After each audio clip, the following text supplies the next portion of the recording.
Welcome to the Italian Wine Podcast. This episode has been brought to you by the Wine to Wine Business Forum 2022. This year will mark the 9th edition of the forum to be held on November 7th and 8th of 2022 in Verona, Italy. This year will be an exclusively in-person edition. The main theme of the event will be all-round wine communication, and tickets are on sale now. The second early bird discount will be available until September 18th. For more information, please visit us at winetowine.net.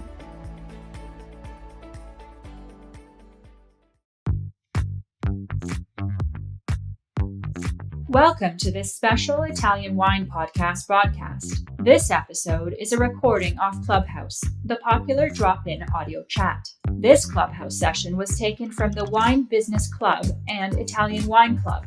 Listen in as wine lovers and experts alike engage in some great conversation on a range of topics in wine. If you enjoy listening, please consider donating through ItalianWinePodcast.com. Any amount helps cover equipment, production, and publication costs. And remember to subscribe and rate our show wherever you tune in.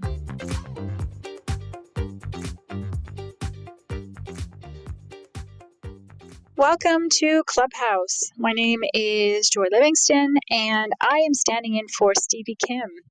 She is off in Campania, I believe, this week, doing, food and wine tasting, and she's filming more content for the Mama Jumbo Shrimp YouTube channel, which is the Italian Wine Podcast sister channel. So she's having fun down there. And so here we are in Verona, and Clubhouse is every Thursday usually, but this is a special one that we're doing. And today's fireside chat is with Dominic Zucchetto. And it's Michele Longari who's going to be moderating. So hi there, Michele. Hi, Joy. How are you? I'm gonna introduce you really quickly and then ask you a couple questions before I hand you over and you take it away. So you were a computer engineer in Emilia-Romagna, but you always had a passion for food and wine. And then you went on to do your professional sommelier diploma course with the Italian Sommelier Association and ended up taking the AIS Sommelier Diploma in 2013. And then that same year, you moved to the UK and started an MSc program in Wine Business Management at the Royal Agricultural University. By the way, you can stop me at any point if I have anything wrong. No, all good. Okay. And then you accepted a job offer from Hayes Wines. Wines. It's an independent British wine merchant importers, and your official role is purchasing director, which you started 8 years ago. You're still there today. Where in the UK are you? So the company Hey Wines. Well, first of all, thank you very much for having me. It's a pleasure to be here because normally I listen to this series as a listener. So to be part of it, it's quite exciting. So thank you very much for the invite. No, that's wonderful. At the moment, we have only a few listeners, but it will be put on the Italian Wine Podcast, and it's a super popular show. So that's where you get, many, many, many more listens. So this is just sort of like the small precursor. But anyway, go ahead. Yeah. So the company Hey Wines is based in Ledbury, Herefordshire, but I actually live in the southwest of England in Devon. And as you quite rightly pointed out, until 10 years ago, let's say my professional life was completely different. I was a computer engineer with a very big passion for wine. But then when I actually started my sommelier diploma in Italy, I wasn't even sure 100% at the very beginning that I wanted to take the final exams, because to be honest with you, at the beginning I just wanted to learn something more about wine. But eventually, the more I got involved with wine, and the less I wanted to be involved with computers and coding, if that makes sense. So this is why I decided to, change my career, take a big change in my career, and finish my diploma, move to the UK, focus on wine business management, and in particular on business strategy. And then, yes, as you pointed out, I received a job offer from Hay Wines almost 8 years ago, and I'm still working from the same company. I mainly take care of our import management from Italy, France, and Spain. And actually, 1 month ago, at the end of July, I also became an Italian wine ambassador. I took my Vinitaly International Academy exams in London at the end of July. So this is how actually I managed to met Kim, Stevie the first time. And so this is why I'm here today. So once again, thank you for having me. No, it's wonderful to have you. Actually, that's a really good point. I didn't mention that I did know that you had just recently become an ambassador with us at in London. So yeah, congratulations for that, because I'm told it's a very difficult program to go through. So before I should probably ask you, why did you choose the producer that you chose? Why did you choose Dominic Zucchetto to interview today? Yeah, so actually, when you got in touch with me and you asked me to think about a producer to basically interview during this series, I immediately talk about Loredan Gasparini, and so I immediately gave a call to Dominic, who is actually the European brand ambassador for Loredan Gasparini. And the main reason is because obviously Loredan Gasparini is one of our suppliers, and the more I have discovered the wine, and the more I got excited about what they are doing, because basically they are focusing all their efforts on two main appellations: the Asolo Prosecco DOCG and the Montello DOC, that don't have the popularity they deserve for completely different reasons. So when you asked me to contact a producer, I immediately thought about Loredan Gasparini, because I really think that we could have a very interesting chat about Prosecco from Colli Asolani DOCG, and the very almost unknown and very small appellation from Montello and Venegazzo. Okay, that's awesome. And so, can you expand on what you think that the listeners will take away, what they might learn about, other than obviously what you just mentioned?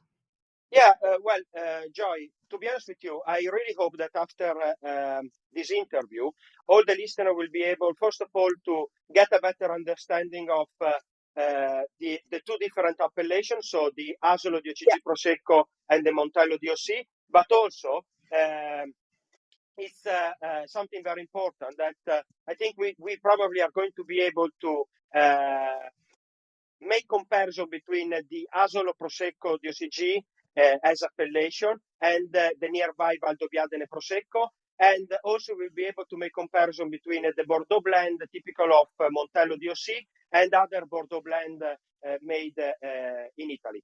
Perfect. Okay. Well, on that note, I'm going to pass you over. Is Dominic there? Yes, hi, hello, I'm here. Hi. How are you? Very well, thank you. Thank you for having me. It's a pleasure to be here. No, it's a pleasure. Thank you. So yeah, I guess you guys take it away, and I will come back at the end to stop you, and perhaps you might have a question. And either way, I will talk to you guys later. Go Okay, ahead. thank you very much, Joy. So, hi Dominic, how are you? Hi, Michele. Very well, thank you. You? Yeah, not too bad, thanks. And thank you very much for accepting my invite to be here today. I really think we can have a very interesting conversation about the work you have been doing at Loredan Gasparini and all the different wines and appellation you are currently focusing on. But first of all, let me just give to our listener a brief introduction about yourself. So you were actually born in London, but then were raised in Italy, near Valdobbiadene, and obviously. I guess that the fact that you have been raised in Quero near Valdobbiadene has a lot of importance for how you ended up working in the wine industry. Obviously, at the very beginning, you were studying economics and working in during the harvest, just to get some pocket money. But then, when you finish your study, you really wanted to. Become, let's say, a sales agent for a winery, and for the fact that obviously we were raised in an English-speaking family, the foreign markets were the first idea you had. Then it took some time for you to find this way, also because it's a very competitive market in that segment. But then, after other job experiences 5 years ago, you accepted a job offer from Benegazzu Vini, that basically is a company that unites two different family vineyards and a distillery. And so for that moment, you have been managing, let's say, the Benegazzu and also then the Loredan Gasparini brand worldwide. And also you take care of the export markets. And that is actually how we got in contact the first time. Did I miss something, or do you think that I was able to describe your, let's say, your bio pretty well? No, that was perfect, Michele. No problem. It was really perfect. That's how I got into wine. One of the jobs I did before working here at Vinigazzovini, Loredan Gasparini, was let's say production in a winery, in a small winery in Valdobbiadene. So that's what really brought me into the wine world, getting to know all the process that goes from when the grapes arrive in during harvest up to the selling of the final product. But then, yes, that's exactly what you said. It's perfectly my history, let's say. Very brief, but that's the important stuff.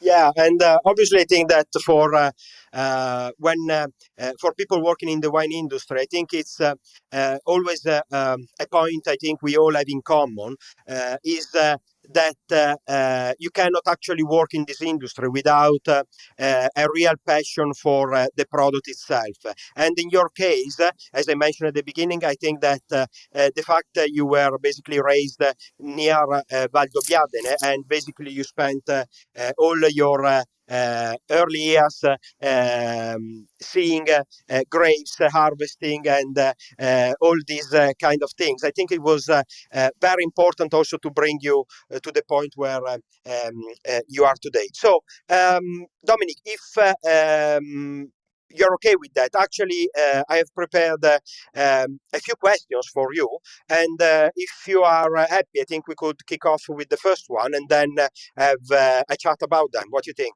Perfect. Let's go. Okay, so Dominic, as I mentioned at the beginning, probably one of the main reasons why I wanted to have this chat with you is because when I started to discover the wines from Loredan Gasparini, and I did obviously with due diligence my research, I found out that the family has always been very much focused on the Asolo DOCG as a Prosecco appellation. Even when all the commercial interests were pushing towards Valdobbiadene, Conegliano, Treviso, the family has always been focused and committed to the Asolo, to the Colli Asolani area for what concerns the Glera grapes. So my question for you is at the same time very simple and I think very complex. Do you think that finally the markets, and I'm talking about both local and international markets are starting to give the deserved visibility to the Asolo DOCG Prosecco, or do you think that there is still something that needs to be done? Okay, so that's a very nice question. So, well, initially we need to keep in consideration that, the Galera vine, the Prosecco vine, as it used to be called once, but Galera now, has been present in the area for different centuries. But in our case, in Loredan Gasparini's case, it's not the grape variety with which the company started its business. So, the founder of the company, Leonardo Loredan, was a big fan, obviously, of wines from Bordeaux, because he was a direct descendant from noble families in Venice, and because of this, obviously, they were used to drink important wines from the Bordeaux area. And so, initially, when let's say, he saw the potential in the area to plant vines and create his own particular special wine. The varieties that he planted were actually Cabernet Sauvignon, Merlot, Cabernet Franc, and Malbec. So red varieties and not white grape varieties. It was only 20 years later when the let's say the company passed under the property of the Pala family, that are family from Treviso, that are still owners of the winery, that they saw the potential to plant white grape varieties as well. So they decided to plant Glera, that is the most important, let's say, vine species in the area. Chardonnay and Manzoni Bianco, that's a particular indigenous variety that we have there. So because of the belief in this potential for this white grape called Glera, they decided to buy 30 hectares of land in Javera del Montello. That's one of the areas. So it's on the south side of the Montello Hill. We have the Javera del Montello estate. That is 30 hectares where we grow mostly only Galero grapes. And the important thing here is that nowadays our vineyards, so we planted them at the time, and nowadays the vineyards are, we have vines that are 50 to 70 years old, and with which we're still producing wines. So as in the denomination, the Pala family always invested in growing this denomination, in creating this denomination. And in fact, it was one of the families who founded in 1985 the consortium, so the Consorzio dei Vini Asolo Montello. And after that, they pushed until the DOCG denomination was recognized in 2009. So this is to make you understand how much Loredan Gasparini and the Pada family have been trying to promote and, let's say, give importance to the area, because they truly believe, and we truly believe, in a superior quality Prosecco. As in regards to your question, I mean, on the local market and the international market, we definitely have seen a great increase in demand for Asolo Prosecco. I know that especially abroad, it's typical for people who don't, let's say, aren't that interested in denominations to just go to the supermarket, to a wine shop, and buy the first bottle with a label with Prosecco written on it. But now we're seeing that a lot of people are really looking for Asolo as a denomination because they appreciate the characteristics it has. And just think in regards to that the Asolo DOCG denomination is now the fourth biggest sparkling wine appellation in Italy, and has gone for a production starting in 2014, more or less, of 3 million bottles. Now is at over 20 million bottles. So it makes you understand how this increased during time and how the demand increased also. And what I think is very interesting also is that so the Asolo denomination used to be referred to as the secret Prosecco, because obviously it was this smaller denomination of only 18 municipalities. Now we can say it's not the case, because, as I told you, it's arrived at 20 million bottles, but it's still very, very small, still a niche if you compare it to Valdobbiadene, that produces approximately 100 million bottles a year, or the larger DOC Prosecco denomination, so between the regions of Friuli Venezia Giulia and Veneto, that produce over 600 million bottles. So yeah, I would say that we're very happy with where this is going, and obviously we're one of the biggest promoters of Asolo Prosecco all around the world.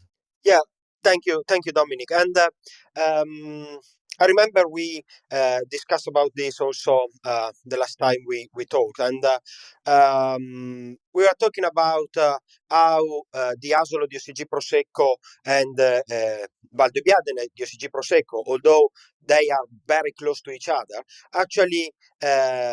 They are something completely different, and actually, this is the main reason why I think that the Asolo di OCG Prosecco should not be considered like a direct competitor to Valdobbiadene, because although we are still talking about the same grape variety and the same production method and the same wine, the final results in the glass are completely different. So, would you agree that actually Asolo and Valdobbiadene are not like direct competitors, but actually they can work together and actually create even more diversity and complexity in the world of Prosecco?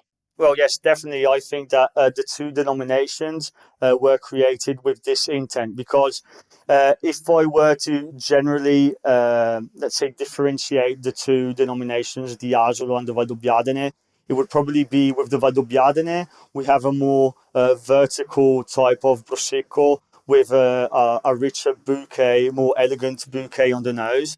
While for me, with the Asolo, it's a much richer Prosecco. We have a lot of minerality, a lot of acidity that's given from the soil that we have on the Montello Hill. That is this red soil, very rich in iron and minerals that obviously reflect on the resulting wine. So I would say that both have their reason to be on the market, and I think Azul has a lot more potential to grow than let's say Valdobbiadene, because Valdobbiadene is already let's say very well sold around the world. But Asolo has this great structure that makes it probably even a better type of prosecco to pair with all kinds of meals, not only as an aperitif or with certain types of dishes, but it has this minerality, the structure that makes it perfect for every occasion. Yeah, I totally agree, Dominic. And actually, the other point I wanted to touch with you is the fact that this structure and this softness that is typical of Asolo di Ocisi Prosecco, I think is also something that let the winemaker use less residual sugar to balance the acidity. So, for instance, the your Asolo di OCG Prosecco, which is a brut, actually is, I would say, in terms of mouth feel, has the same sensation as you could have from a much sweeter extra dry. And the only thing is because it has much more body and much more structure. And for this reason, even with lower residual sugar, you're still able to create this beautiful round character on the palate, and also as you mentioned, a lot of versatility in terms of food and wine matching. And I remember once in a tasting dinner, I also were able to uh, match one Asolo di OCG Prosecco with a beef carpaccio, and was something quite provocative at the time, I remember, and people were a bit shocked, but then it worked very, very well, because to some extent the structure and the roundness of the Asolo di OCG Prosecco, as you mentioned, doesn't need to be refined just in the aperitif moment, but can also accompany you throughout the lunch or the dinner.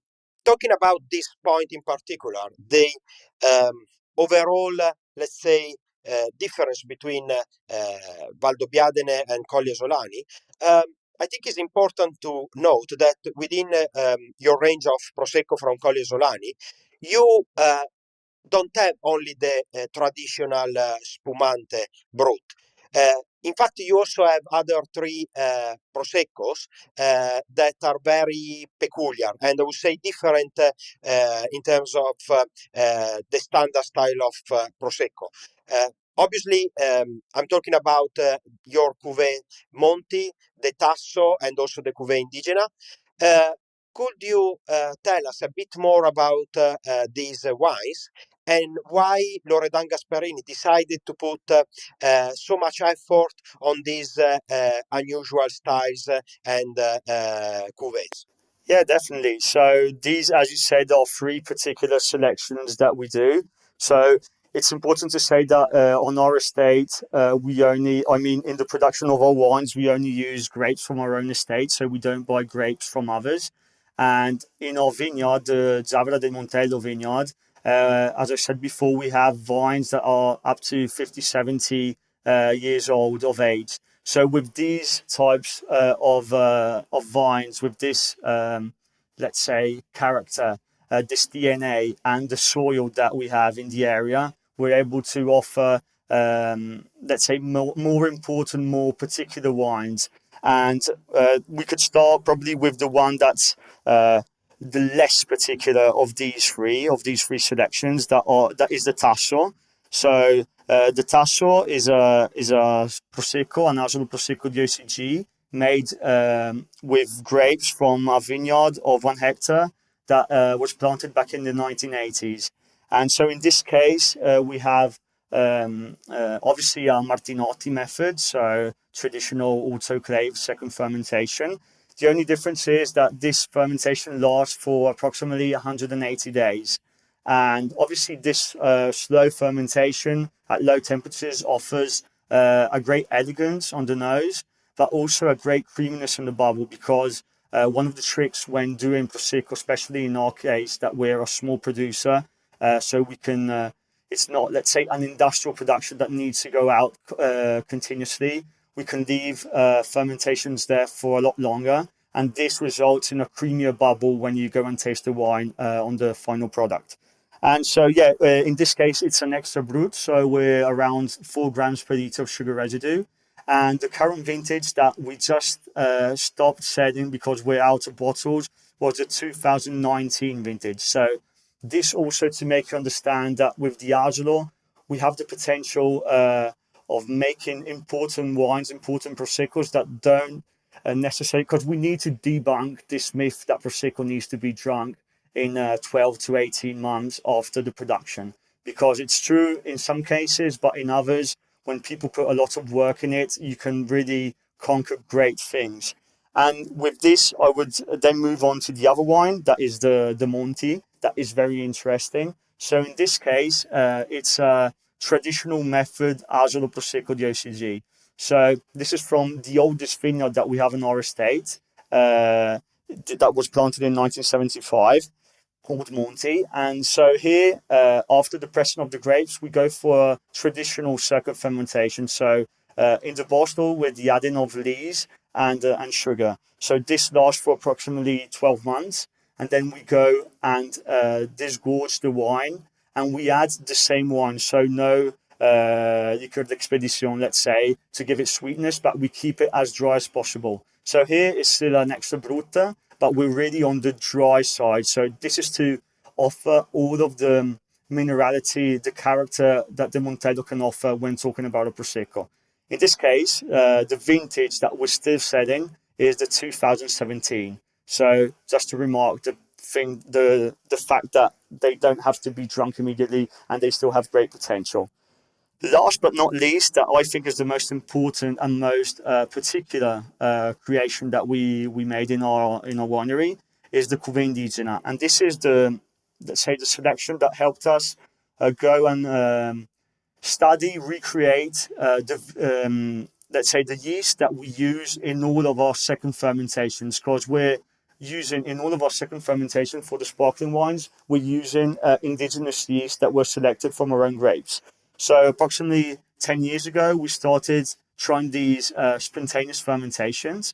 So just putting the grape juice, in the autoclave and doing one single fermentation.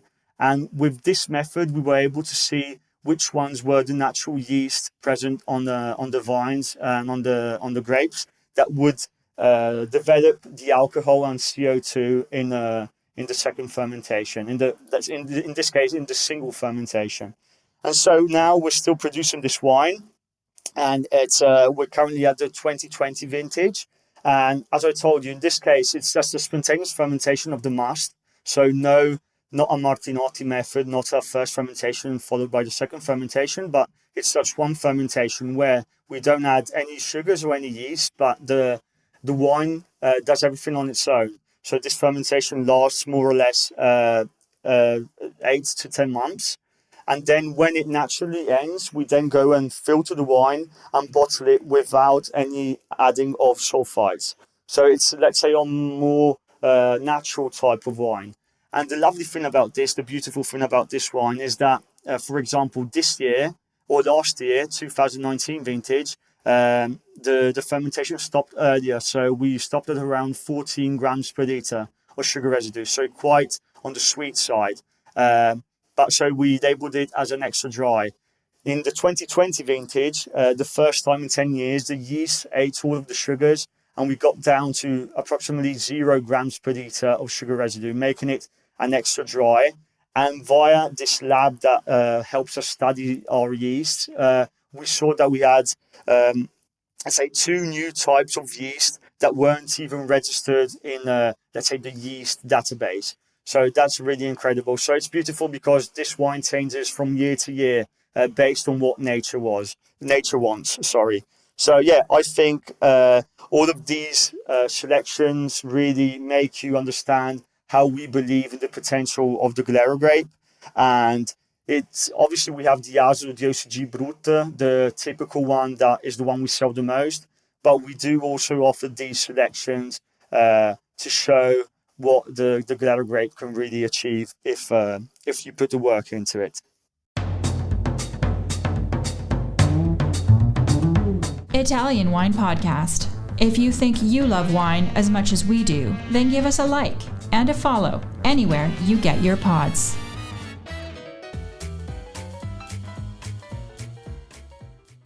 Yeah, Dominic, and well, thank you very much. I think it was very interesting to learn something more about these 3 selections. And talking about just very briefly about the Cuvée Indigena. In fact, I remember that the first time I tried the Cuvée Indigena was actually the 2019 vintage. And as you said, it was like on the extra dry style. So quite a good residual sugar. Let's say more in line with what we would expect on the palate from the traditional Prosecco style. Then the next time I tried the Cuvée Indigena, and it was, I think, last year when I came to visit you in Venegazzo, and I tried the 2020, and then actually it was bone dry. I think it was extraordinary because basically it shows the level of complexity that there is in terms of microbiology when we are talking about yeast and fermentation.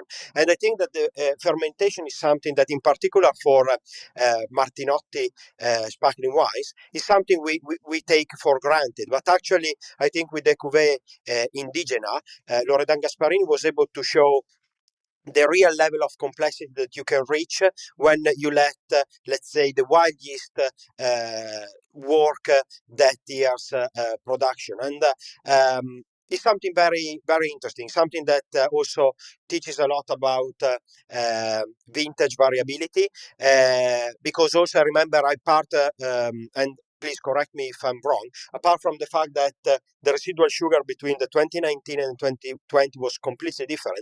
I remember that also the 2019s in terms of aromas, and I think these were mainly secondary aromas brought out from the fermentation.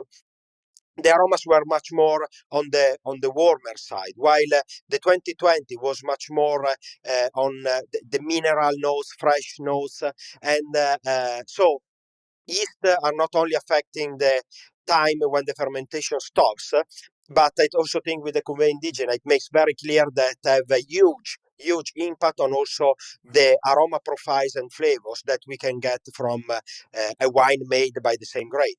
Yeah, well, definitely, as you said, those were, or let's say on the nose, on the bouquet side, those were the major differences.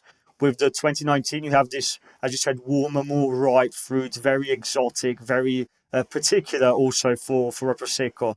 And while on the 2020, probably having eaten all of the sugar, it was much drier, much more similar to, let's say, a traditional extra brut wine, but also you have those notes from the long lasting in the on the lees in the autoclave that give it a more complex structure. So yeah, I perfectly agree with what you say. Okay, Dominic. Well, thank you very much. I think now I really think we should move to the Montello because that's the other big topic of the day that I would like to cover with you. Also because I think Montello DOC is a very small appellation that doesn't have the popularity that it deserves. It's and also, by the way, and I think you can tell us something more about that too, the sub-denomination Venegazzu within the Montello DOC appellation is basically something that can be used only by Loredan Gasparini in a particular vineyard. So actually, we are really, really talking about micro parcels and let's say a micro appellation, which makes everything, I think, even more interesting. Uh, can you tell us a bit more about the identity and the history of Montello, of this area, and what are the main characteristics when it comes to wine? Yeah, so well, to let's say to fully understand the history behind the Montello DOC denomination and the Vinegazzu sub-appellation, we need to go back in time a little bit because this area has always been recognized as a very important wine production area. So we're on the Montello, that is this first hill, small hill, maximum height is 370 meters. But it's the first hill you find when coming up north from Venice and from the Adriatic Sea. So obviously, this where our estate is situated just at the south side, at the south foot of the Montello Hill. So this obviously creates a unique microclimate. So initially, the first documents that talk about wine production in the area date back to the 1300s. And this was when monks used to live in a monastery, the San Girolamo monastery on the Montello Hill. And obviously, as you know, monks are quite enjoy their their production of wine. And so this obviously was already part of the agricultural production in the area. But the really big boost that gave importance to the Vinegazzu and the Montello area was with the Serenissima Republic of Venice, so after the 1400s. This is because the city of Venice saw on the Montello, in the Montello, a great possibility because the Montello at that time was full of oak trees. So for the construction of his ships in the dockyard, they were very interested in the Montello up to the point when they decided to get full property of the Montello. And just think that during those times, if someone was found going around the Montello, even just minding their own business, you would either get fined or you could even go to prison. They constructed 3 prisons around the Montello Hill to put people that weren't supposed to be there. So just to let you understand how important this area was for them. Also because just behind we had the Piave River that went down directly to near Venice. And so that was a perfect way to take the wood directly to the dockyards. So obviously this interest from the city of Venice in the Vinegazzu and the Montello area brought noble families from the city to invest in the area, not only agriculturally, so by planting vines, but also in the construction of villas. So it's really, we have a lot of villas dating back, like our one, the Loredan, Spineda Loredan Villa, that it's right next to the winery. And unfortunately, it's not property of the Palla family, but it's now property of a bank. So yeah, that's really, really sad, unfortunately. But that was one of the villas that was constructed during the 1700s by these noble Venetian families. And so they decided to invest in the area, and they started drinking the wines from Vinegazzu in the city of Venice also. And so after this, the wines from Vinegazzu started being traded with wines from abroad. They were compared to wines from Greece-produced wines, and they were taxed 1/3 more when sold than all other wines from the area. So this lets you understand, makes you understand the importance that the wines already had in those times. We're now preparing a documented paper with a few historic people of the area, historians, where we found out that during the 1800s, nearly 80% of the of Vinigazzu, the surface of Vinigazzu was full of vines. So just to even more show you the production, the important production that they had. So in our case, at the end of the 1940s, Count Piero Loredan was a direct descendant of Leonardo Loredan, who at the time had been a Doge of Venice, so a very important person in the city. He saw the potential to go and plant these varieties, as I said before, to create a wine similar to the ones they used to drink from Bordeaux. So he visited Bordeaux and he came back with the vines directly bought from the area, from the south of France, and he planted them there.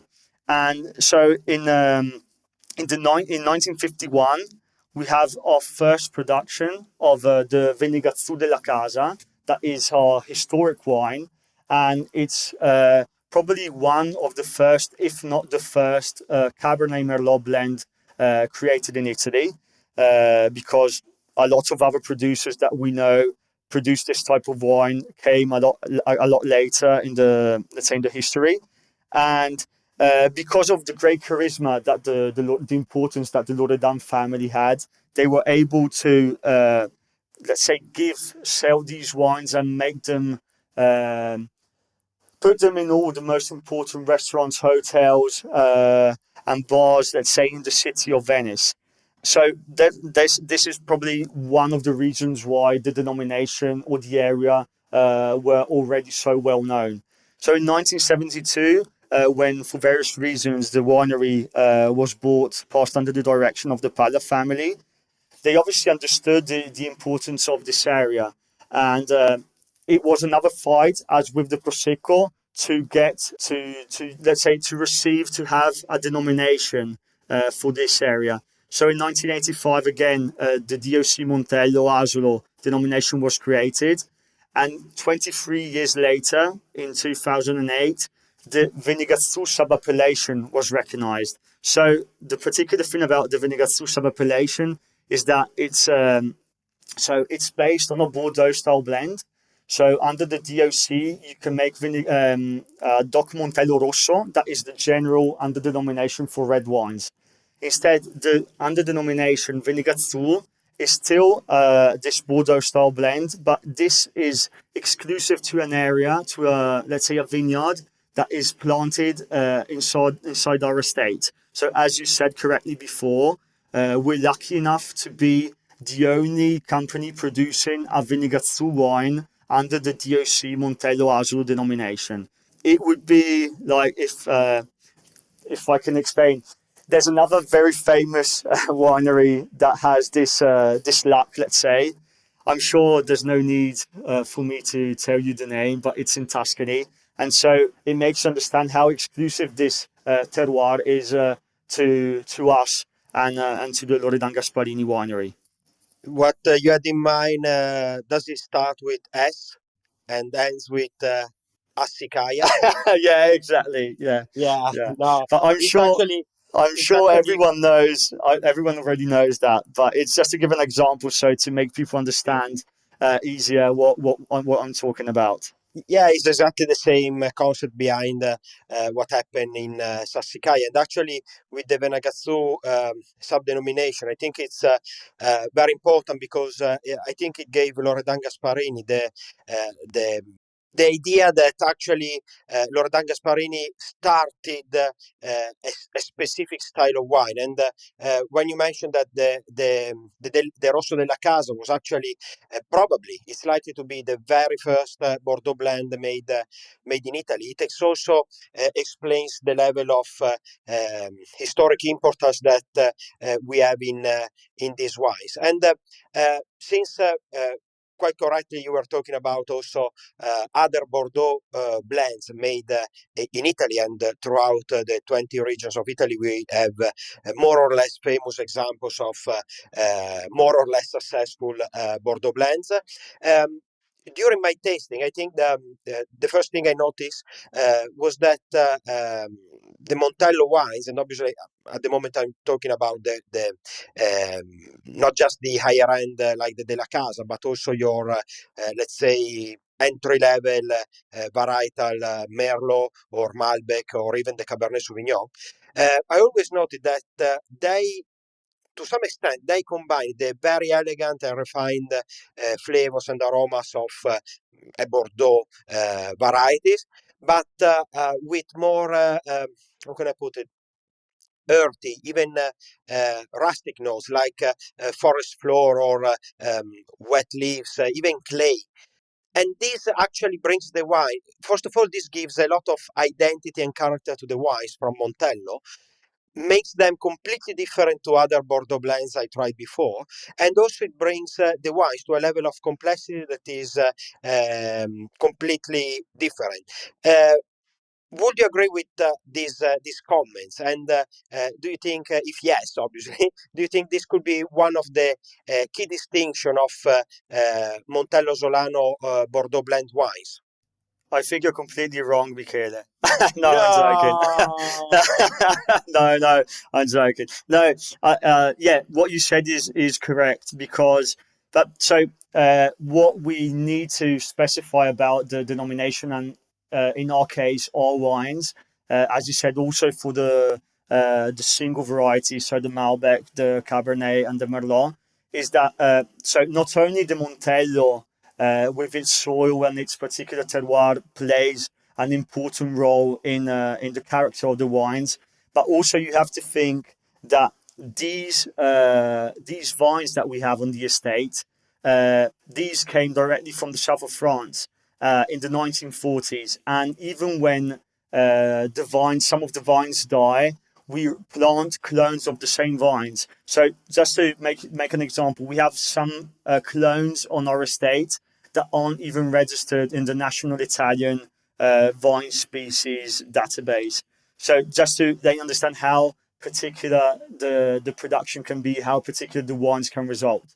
Then obviously there's the as I said, the Montello, the key factor of the Montello that gives all its particular, let's say, nuances to the wines. But then it's part of it is definitely what we do in the winery. So obviously we want to keep the character of the Montello wines. We don't want to go and cover these just to make a wine that's more pleasing for the general public, let's say. Uh, Unfortunately, there are a lot of wineries nowadays that do this. They aim to make a wine that's uh, super. I mean, perfect for the medium taste of the medium consumer, and so that's why they sell a lot of it. But in our case, all of the work we do, both in the vineyard and then in the cellar, so for the aging, we only use generally we only use large wooden casks with really light toasters, so these don't go and influence the character of the wine too much. And all of these particular, let's say, procedures we do are to offer a selection, a Cabernet Merlot blend of the area that really reflects the potential of the soil, of the terroir. So I think that's why then you have these more particular notes that aren't the typical ones you find in other types of wines like this. So the earthy notes, the forest floor, and all those kinds of notes that you were referring to before. Yeah, and I think that yes, the soil of Montello plus the winemaking you're using, avoiding a lot of the use of oak that some people would expect on a Bordeaux blend. I think they all help to create this style of wine that has a lot of identity because some people when maybe they check your portfolio and they notice that you have a Cabernet Sauvignon, a Merlot, or a Cabernet Sauvignon Merlot blend. Probably they can think, oh, this is something I already tried. But actually, what I wanted just to point out is that the combination between soil, macroclimate of Montello, and the fact that you are following very traditional and local winemaking techniques, and you're not adapting to the market, I think it gives to the Montello DOC, your Montello DOC wines, a lot of character and a unique identity. And that actually this is what made them very interesting for me at the very beginning. So talking about the Montello, I think there is this is a question that probably you were expecting, because I think we need to spend at least some words on a wine that we can say became a quintessential example of the outstanding results that can be reached in the Montello. Obviously, I'm talking about the Capo di Stato. Could you please tell us a bit more about the history of this wine and why it became so popular? And let's say, what is the idea behind this project when the winery started it? Yeah, so the one you're referring to, the Capo di Stato, obviously it's our gem. Let's say it's the most important wine in the winery selection, and yeah, this was created because after the production of the first Venegazzurro Rosso della Casa, Count Piero Redan was continuously looking for new ways, new methods to create a unique wine that truly could represent the potential of the Venegazzurro area of the Montello. And so later on in 1964, he created what initially was a further riserva of this della Casa Venegazzurro. And this was made with grapes from the oldest vines planted back in 1946. The vineyard is still called Le Cento Piante. That means the 100 plants. And so, yeah, with this wine, obviously, as I said before, he was able, thanks to the importance of his family and the contacts he had in the city of Venice, to have it served in all the most important restaurants and hotels around the city. And what happened once was that this wine was served to French President Charles de Gaulle at the Gritti Palace in Venice. And he was there with his wife and another few guests. And he said in front of all of his guests, after the sommelier served the wine, he said, "Oh, taste this incredible wine from Bordeaux. Isn't it great? Isn't it fantastic?" And so the sommelier said, "I'm sorry, Mr. de Gaulle, but this is not actually a wine from Bordeaux, but it's from Venegazzurro, from the Treviso area." And so obviously you can imagine that because of this situation, because of this moment, the wine got an incredible boost in people wanting to try the wine, talking about the wine. A lot of other heads of state wanted to try this wine because it conquered de Gaulle and his wife. And so why not? Count Piero Redan decided to name the wine Capo di Stato. That means head of state in Italian. And so after this, he wanted to make a special label for the wine, and he asked his friend Tonno Zancanaro, who was an artist from Padua, to create this label. So he came back with two labels, one with a Bacchus, a male figure on the label, and one with a Venus, so a female, let's say, presence on the label. And he said that he couldn't do only one label produce only one label because to him this label had to represent the intensity, the power of the wine with the Bacchus label, and the elegance. Let's say the elegance of the wine with the female label, with the Venus label. So initially, Capo di Stato was sold into, let's say, in a wooden case with two different bottles with two different labels. And unfortunately, later in the 1980s, this was changed. The property decided to change this and started doing only the Bacchus version, as in the one you normally find, and use the Venus only in special occasions. So only every year when we have a good vintage, because Capo di Stato is only produced in the best vintages, we go and offer a few cases, normally 150 cases, with two bottles with the male and the female version. So just to say, Capo di Stato is a selection, nowadays it's still a selection from the oldest vineyard called the Centopiante. So here it's the last vineyard we harvest during harvesting season, when we have Merlot that's nearly overripe and Cabernet at full potential. We then harvest it together. So the vineyard is composed of the four varieties, and we harvest it together. So the blend is already composed when we harvest the grapes. Then for the aging, it's not only 2,500 litre wooden casks, but also French oak barrique that's only used once or twice. So this is to give extra concentration and extra character to the wine. It's a very limited production because it's from the oldest vineyard, so it's around 8,000 bottles a year, and only in the best vintages. So it's definitely a wine to try and to get all the potential of the Vinegazzu terroir when you have it. Yeah, it's as you said, it's definitely a little gem, and also I think what is fascinating is the history behind this product. That is quite fascinating. Now, I would like to slightly change the subject, and I wanted to ask you a question about climate change. I mean, talking to my suppliers also this year, I'm hearing a lot of stories about how difficult also this harvest is going to be, because obviously climate has been changing quite rapidly in the last vintages, and this is obviously bringing a lot of challenges to wine producer.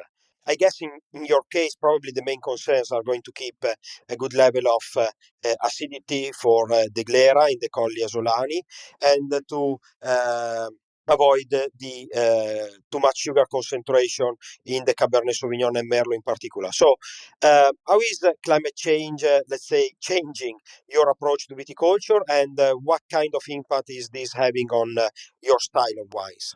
Okay, so as everyone knows, probably this year has been quite tricky because we started harvesting a lot earlier than usual, and also this type of climate change that we're having lately is very difficult, as in hailstorms, because we lost approximately 20% of our production for Asolo Prosecco in June when we had a big hailstorm in the area. We were lucky enough to only lose 20% because we have other producers nearby that lost approximately 80%. But yeah, at the moment, it's still quite bearable because it's just a matter of anticipating the harvest. Obviously, the grapes get ready much earlier. But with the varieties that we say are indigenous to us, like Glera, because now we can say that Glera is an indigenous variety of the area, but also Merlot and Cabernet, because they've been planted here since the 1800s. So to us, they're indigenous.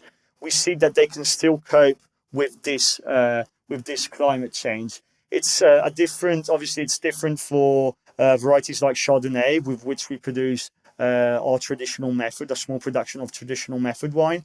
In this case, we harvest the grapes on the 8th of August, and that's very, very early for us. So in regards to what you were saying of the acidity, etc., with those grapes, it's going to be difficult, especially to produce a traditional style wine.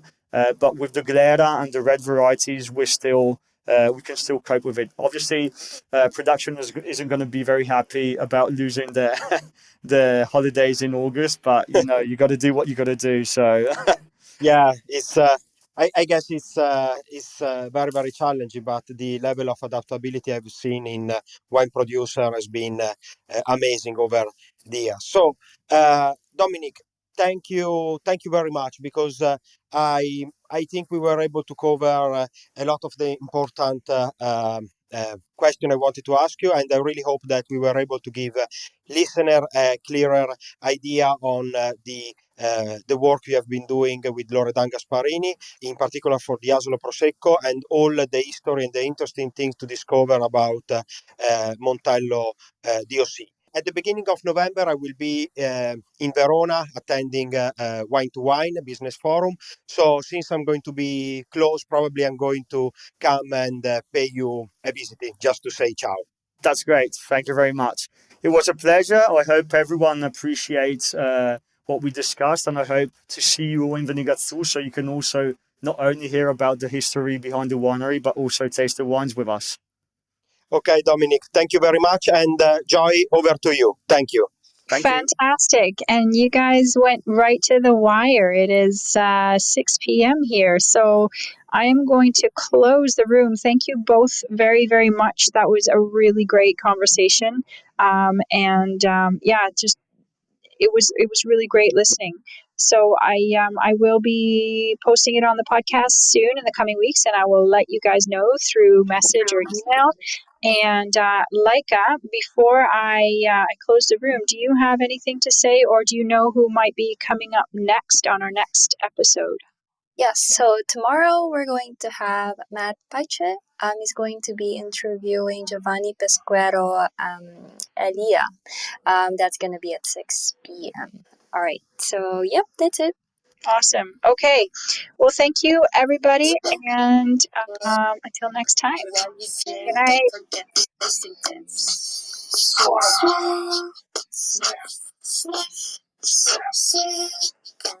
Once again, here we go.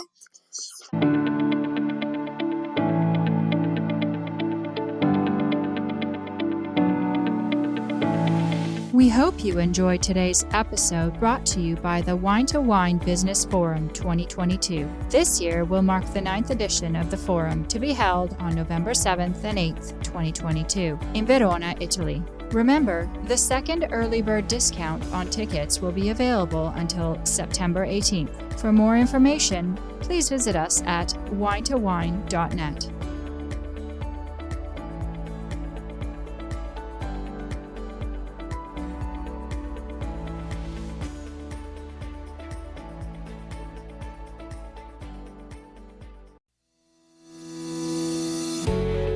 Hi guys, I'm Joy Livingston and I am the producer of the Italian Wine Podcast. Thank you for listening. We are the only wine podcast that has been doing a daily show since the pandemic began. This is a labor of love and we are committed to bringing you free content every day. Of course, this takes time and effort, not to mention the cost of equipment, production, and editing. We would be grateful for your donations, suggestions, requests, and ideas. For more information on how to get in touch, go to ItalianWinePodcast.com.